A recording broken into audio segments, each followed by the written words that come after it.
Up next, oh boy, Crimes of the Future. Holy crap. This one was written and directed by David Cronenberg. That's the guy who brought us Videodrome, Existenz, and for the old folks listening, a movie called The Fly in 1986, starring Jeff Goldblum. You remember that one? Now, I think if you watch The Fly, you would be able to tell, yeah, this is the same creative universe going on here. And it's true, this dude is still making those movies. Anyway, Crimes of the Future stars Viggo Mortensen and Léa Seydoux, who have been in a zillion, and I actually counted them, they have been in a zillion movies, or films, or whatever. And get this, Kristen Stewart is in this one too. Now, you might remember her from the Flintstones in Viva Rock Vegas. But in this movie, she was cast perfectly in the role of a nervous government bureaucrat named Timlin. And a lot of the characters had like singular one-word names like that. Now, if you're paying attention, you might know that this movie is confusingly named the same as a movie he made in 1970.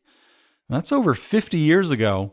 But this movie, I think, has nothing to do with that movie. So that's kind of like if a band decided to go back and reuse one of their album names for a completely different album. What a crazy idea. Now I'm watching this thing and I see that it starts out with lots of production company logos. You know, it's a production in association with productions. And you know what that means? It means it's a kind of independent artsy film and they pulled together many different investors to make it all happen. And Carl King is glad they did. Right off the bat, I loved the musical score.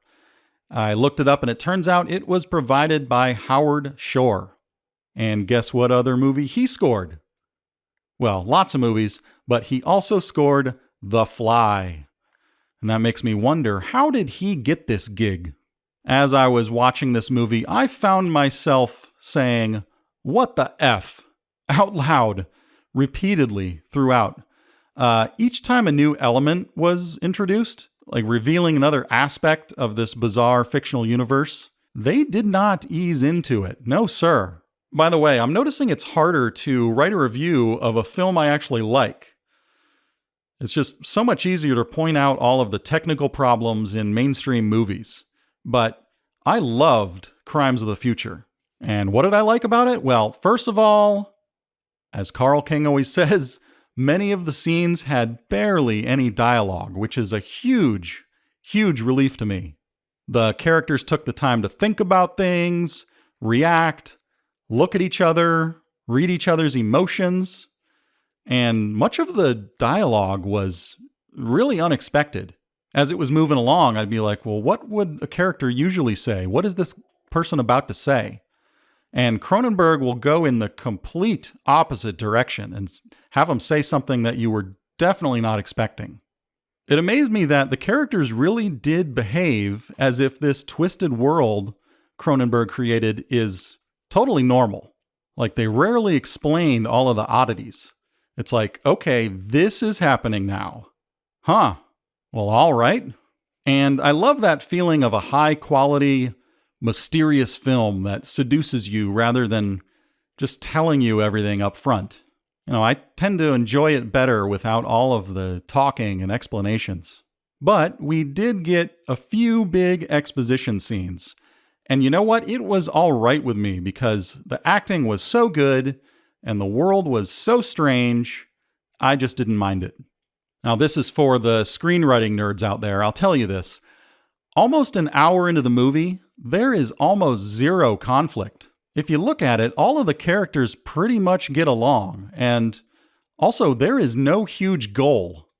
Yet, I was still fascinated and watching and just wondering what's going to happen next. So take that, all you writer bullies who think a movie needs to have a clear, specific, attainable goal, a good guy and a bad guy. You know, Cronenberg just says, forget intention and obstacle.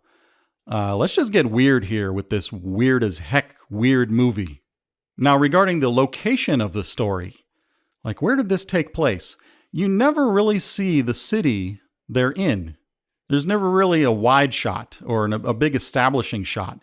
So it could be a small town because we only see a few beat up buildings in a kind of dystopian future.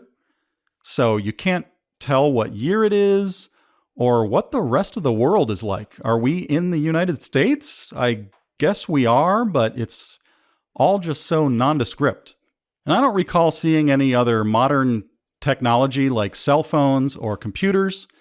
So in a way, it was really retro, almost like it could be maybe the 1940s, because it feels as if a war took place some years ago and, maybe society has been rebuilding after that.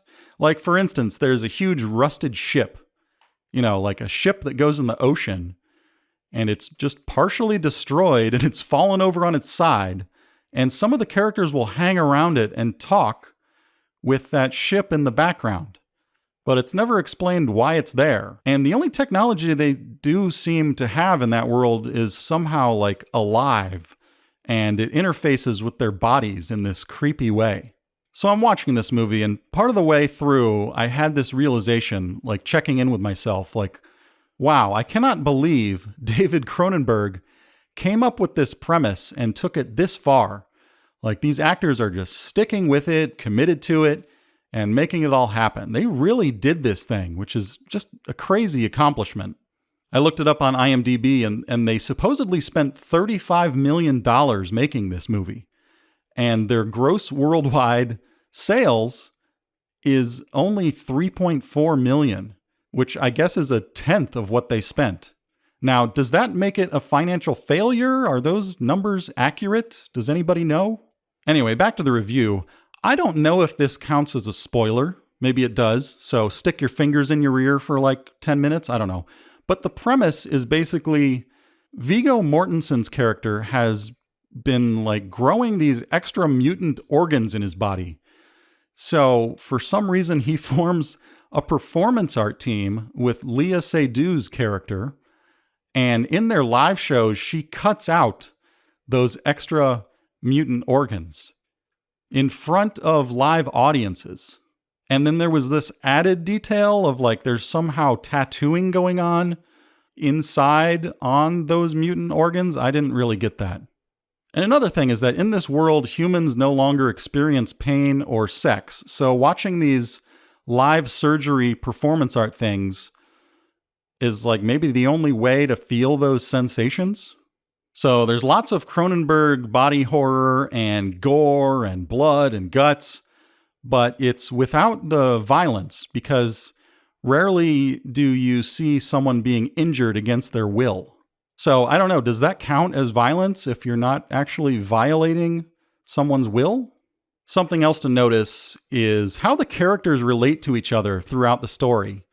Like they'll rarely get upset and they act sort of happy at things that would shock a normal person. For instance, there's a scene where these two women take their clothes off for seemingly no reason, and it's right at the end of a scene. They make a joke to a third woman who turns around to see them. They're naked, and the woman who sees them is simply just kind of amused by the sudden nudity. And nothing really happens, and we move on with the story. I was like, okay, that's another thing that's just happening. So watching this movie is like observing a completely different human culture. Here's another weird example. Viggo Mortensen's character, when he's out in public, wears this black robe and cloak, and all you can see is his eyes. I didn't really pick up on why he's doing that, but I kind of took it as maybe he's famous through his performance art and doesn't want to be recognized, but he pretty much walks around like that and no one seems to mind or call it out. At some point, he goes into a guy's office to meet him and the guy offers to take his coat. And Viggo's like, no, thank you, I get cold.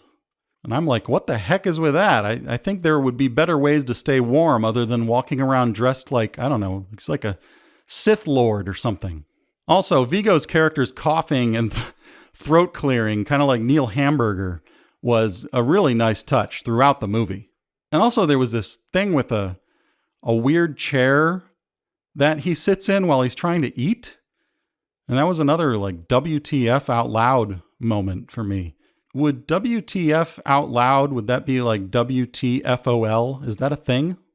Anyway, I bet you can guess that I gave this film 5 out of 5 stars on Letterboxd because I could watch crazy stuff like this all day. So congratulations to David Cronenberg and his crew and his cast on making this masterpiece.